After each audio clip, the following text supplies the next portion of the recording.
નમસ્તે વાલા વિદ્યાર્થી મિત્રો, આજે આપણે ધોરણ 8 ગણિતનું પેપરની ખાલી જગ્યા જોવાના છે.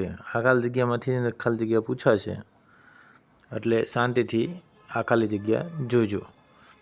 ઓકે, તો નીચે આપેલી ખાલી જગ્યા પૂરો 5, 8, 25, 40 સંખ્યાઓ પ્રમાણે લખો. તો અહીંયા આપણે 8 ખાલી જગ્યામાં આન્સર આવેલો છે.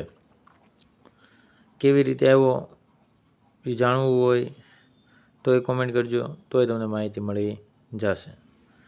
2, 3 અને 12 સંખ્યાઓ પ્રમાણે છે.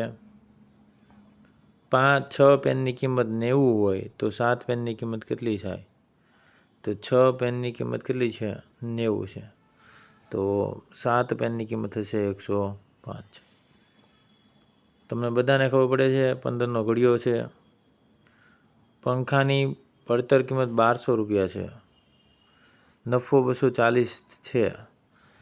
તો વેચાણ કિંમત કેટલી છે? 1440. બંનેનો શું કરવો પડે? સરવાળો કરવો પડે. 14,000ના ટીવીને 8% ખોટ ખાઈ વેચ્યું તો વેચાણ કિંમત કેટલી થાય? તો 14,000ના 8% ખોટ કરવાની, જે મળે એને 14,000માંથી બાદ કરી દેવાનું. જેવી રીતે આ 14,000 છે ભાગ્યા 8% છે, 8% છે ગુણ્યા 8 અને ભાગ્યા 100 કરી દેવાનું. 0, 0, 0, 0 કટ 140 ગુણ્યા 8 કરશો એટલે 14 તમને જે મળશે અને પાછળ 0 લગાવી દઈશું, એટલું પણ વાત કરશો એટલે તમને 12,880 મળશે. 800ના 12% એટલે કેટલા થાય? 96 થાય. એ તમને કાઢતા આવડવો જોઈએ. 800ના 12%, 800 એ 100%, અથવા તો 100% એ 800, તો 12% એ કેટલા? તો તમારે શું કરવાનું હોય આમાં? ખાલી 800 ગુણ્યા 12 ભાગ્યા 100, 0, 0, 0, 0 કટ 12 8 96. મનુના પગારમાં 10% વધારો થતાં હવે તેના પગારમાં 8,800 થયો તો તેના મૂળ પગાર 8,800 થયો તો તેનો મૂળ પગાર 8,000 હતો. એટલે કહેવા માંગે છે કે ભાઈ 8,800 10% વધારો થયો ને ત્યારે થયો, તો એનો મૂળ પગાર શું હશે? તો મૂળ પગાર 8,000 હશે. સીધી જ વસ્તુ છે. 8,000 છે એના 10%, 10% એટલે 800 રૂપિયા, એટલે 8,800. 16નું 8 લખીએ 2 વર્ષનું સાદું વ્યાજ કેટલું થશે? 256. સાદું વ્યાજ શોધવાનું સૂત્ર તમને આવડવું જોઈએ, તો તમારું કામ થાય. સાદું વ્યાજ ગોતવું હોય તો સિમ્પલ ઇન્ટરેસ્ટ બરાબર PRT, અહીંયા PRT અને 100. પ્રિન્સિપલ કેટલું છે? 1600.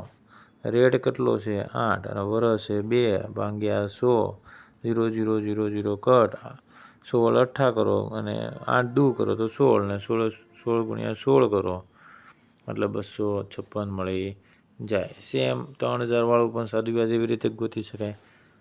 સૂત્ર યાદ રાખવાનું, I બરાબર PRT ભાગ્યા 100.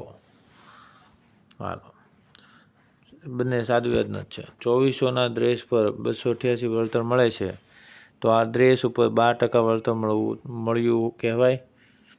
તો હા, કેવી રીતે કહેવાય? 12%નો આન્સર આપ્યો છે તમને, પણ આપણે કેવી રીતના ગોતવાનું હોય કે ભાઈ 2400 રૂપિયા 100% વળતર છે. 2400 એ 100%, તો 288 એ કેટલા?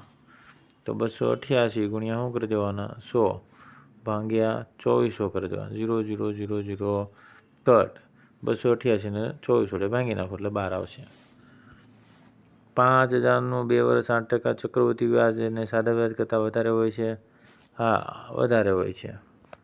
હાલો, હજી એક ખાલી જગ્યા પૂછાય સૂત્રવાળી, તો એ જોઈ લે. લંબઘનનું કુલ ક્ષેત્રફળ શોધવાનું સૂત્ર તમને બધાને આવડે. લંબઘન હોય એટલે લંબાઈ, પહોળાઈ અને ઊંચાઈ ગણી લેવાની. LB plus B plus HL. લંબઘનનું ઘનફળ શોધવાનું સૂત્ર લંબાઈ ગુણ્યા પહોળાઈ ગુણ્યા ઊંચાઈ. સમઘનનું પૃષ્ઠફળ શોધવાનું સૂત્ર 6Lનો વર્ગ. સમઘનનું ઘનફળ શોધવાનું સૂત્ર Lનો ઘન. નળાકારના પાયાનું ક્ષેત્રફળ શોધવાનું સૂત્ર પાઈ r નો વર્ગ. અને નળાકારના પાયાનો પરિઘ શોધવાનું સૂત્ર તો 2πr/y. બરાબર. હા, તો સૂત્ર અમુક નળાકારના વક્ર સપાટીનું ક્ષેત્રફળ શોધવું હોય તો એનું સૂત્ર છે 2πrh. બંધ નળાકારનું કુલ ક્ષેત્રફળ શોધવું હોય તો 2πr/r+h. વર્તુળનું ક્ષેત્રફળ શોધવું હોય તો πr². વર્તુળનો પરિઘ શોધવું હોય તો 2πr. નળાકારનું ઘનફળ શોધવું હોય તો πr² ને h. આ બધા સૂત્ર તમારે કરવા પડે ફરજિયાત. થોડા ખરા ખોટા જોઈ લઈએ. પૂછાય એવા. રોડ રોલરનો આકાર ગોળ છે. ખોટું. ના હોય ને, ક્યાંથી હોય? લંબગોળ હોય, નળાકાર કહેવાય. 100 સેમીનો વર્ગ ક્ષેત્રફળ ધરાવતા ચોરસની બાજુની લંબાઈ 20 સેમી છે. ખોટું. ના હોય.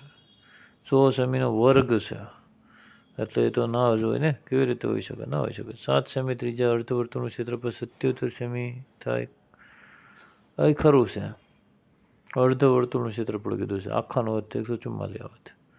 5 સેમી, 4 સેમી, 3 સેમી માપના લંબગોળનું પૃષ્ઠફળ 60 સેમી છે. ખોટું. એક નળાકારની ત્રિજ્યા ઊંચાઈ 1 સેમી છે તો તેનું પૃષ્ઠફળ 4π છે. ખરું.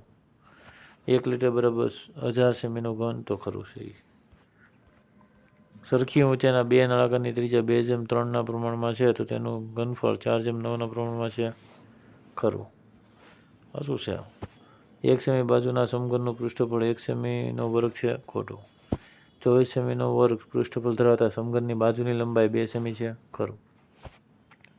સમાંતર બાજુ ચતુષ્કોણના ચારેય બાજુના નામ સરખા હોય છે. ખોટું છે ભાઈ. આ તો ખોટું છે. આવી રીતે નાની નાની વસ્તુ હજી કંઈ જોતી હોય ગણિતમાં તો કહેજો, તો આપણે તમારને વિડીયો ઉતારીને મોકલી દઈશું.